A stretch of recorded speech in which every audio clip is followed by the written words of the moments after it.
రామ్మోహన్ రెడ్డి గారు ఎట్లా చూస్తారు మీ పార్టీకి సంబంధించి దీపాదాస్ మున్షి గారి మీద బీజేపీ పార్టీ నాయకులు చేస్తున్నటువంటి విమర్శలు ఎట్లా చూస్తారు? ఇప్పుడు ఎన్విఎస్ఎస్ ప్రభాకర్ అనేటైనా ఎస్ఎస్ రాజమౌళి లెవెల్లో డైలాగ్ లేదో కథా స్క్రీన్ ప్లే దర్శకత్వం చేద్దాం అనుకున్నాడు. అది రిలీజ్ కాకంటే ముంగటనే ఫెయిల్ అయినటువంటి ముంగట పడ్డటువంటి సినిమా లెక్క అయింది దాని కథ. ఏదో ఇంత పొడుగు ఆధారాలు తీసుకొస్తాడు, తాళాలు ఏడిచ్చిండో చూపిస్తాడు, కాగితాలు ఏడిచ్చిండో చూపిస్తాడు, ఏ ప్రాంతంలో కలిసి అదే ఈయననే తాళాలు ఇచ్చినట్టు, ఈయననే బెంచ్ కార్లు ఇచ్చినట్టు, లేకపోతే ఈయన కనుసన్నలనే అంతా జరిగినట్టుగా మాట్లాడిండు. ఆధారాలతో రా అని చెప్పి కాంగ్రెస్ పార్టీ డిమాండ్ చేసినాం. బాగా చెప్తారా బజార్లకు రా అని చెప్పి అని అన్నాం. ఈరోజు ఏం చూపించినావు? ఏమన్నా చూపించినావా? ఓ చిత్తకాయత ఏమన్నా చూపించినావా? అది ఇచ్చినోనికి తెలుసు. ఛానల్ అంటే గాలి ఆరోపణలు ఎందుకు చేయాలి? గాలి మాటలు మనం ఎందుకు మాట్లాడాలి? ప్రజలు మనం చూస్తుంటారు. మన యొక్క చిత్తశుద్ధి మనం మాట్లాడేటువంటి మాటలలో కనబరుచుకోవాలా. అట్లాంటప్పుడు ఏదైనా ఆరోపణ చేసేటప్పుడు నీకు అక్కడ ఏం ఆధారం లేకుండా లైవ్లో కూర్చొని డిబేట్లలో ఏదంటే అది ఒరలేటో వాళ్ళ పేరే బీజేపీ అని మళ్ళీ ఒకసారి బయటకు వచ్చిరు. మీరు బయటపడ్డారు కదా.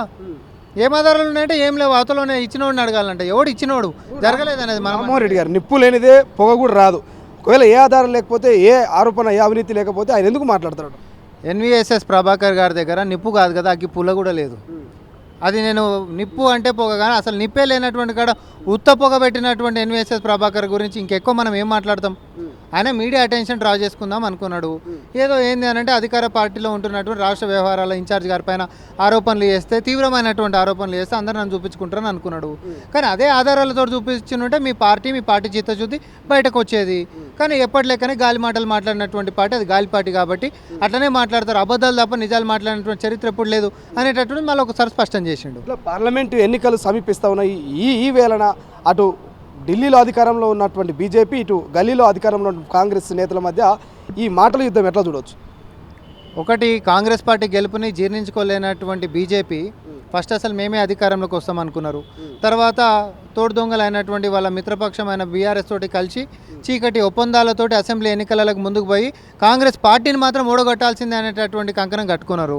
అయినప్పటికీ ప్రజలు వారి లోపల ఉంటున్నటువంటి చీకటి సంబంధాలు అందరికీ తెలిసిపోయినాయి కాబట్టి ఎర్ర కర్రు కాల్చిన వాళ్ళకి వాద పెట్టిర్రు. కాంగ్రెస్ పార్టీకి ఏమో అధికారాన్ని ఇచ్చిర్రు.